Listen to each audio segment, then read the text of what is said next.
under the assumption that they'll get away with it, as they have in years past.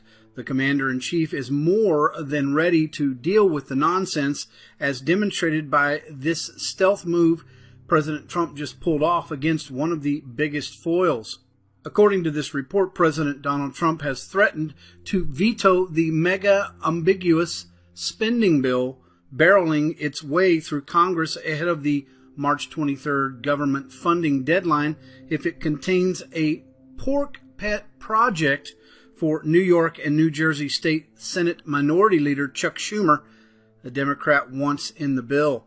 Efforts to insert into the spending bill $900 million in funding for the New York-New Jersey Gateway Project, a series of tunnels and bridges between Newark and Manhattan to improve traffic flow, are being led by Schumer and House GOP Appropriations Committee Chairman Representative Rodney Figgleshausen. Figgleshausen, who is retiring at the end of his current term, controls the purse strings in the House of Representatives and has an enormous amount of influence and power over the spending process from his perch atop the House Appropriations Committee. But as reported by a number of outlets last week and confirmed by Breitbart News, it is President Trump who is standing against the boondoggy pet project, which has already skyrocketed exorbitantly beyond initial estimates.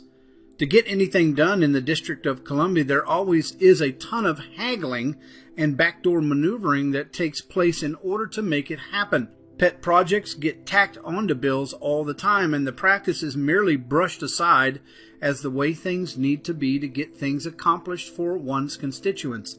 Unfortunately, a ton of money then gets wasted unnecessarily. And by the way, let New Jersey and let the state of New York pay for their bills.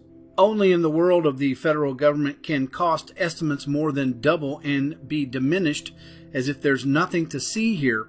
And on top of it, the costs for this project are not for the entire US of A, but for porkers like New Jersey and, of course, New York. The system is beyond broken, and it's high time that it gets fixed once and for all.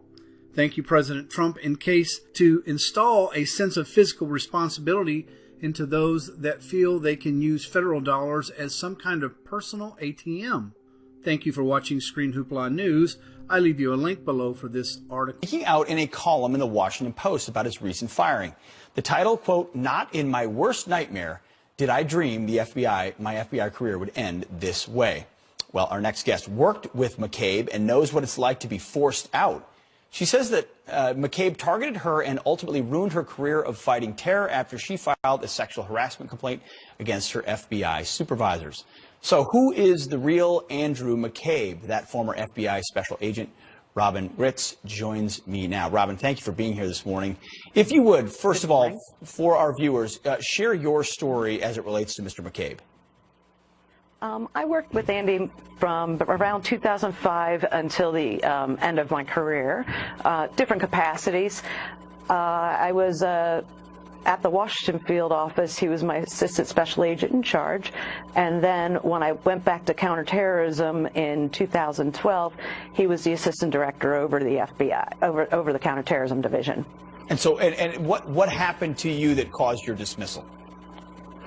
I was selected as a senior detailee to the CIA, and I had two individuals, my boss and a coworker, started scrutinizing my work and started asking questions about, was I fragile from getting divorced? Maybe I should step down and take a less stressful job.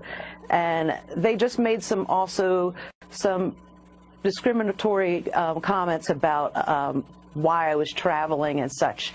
At the same time, they were doing similar talks like this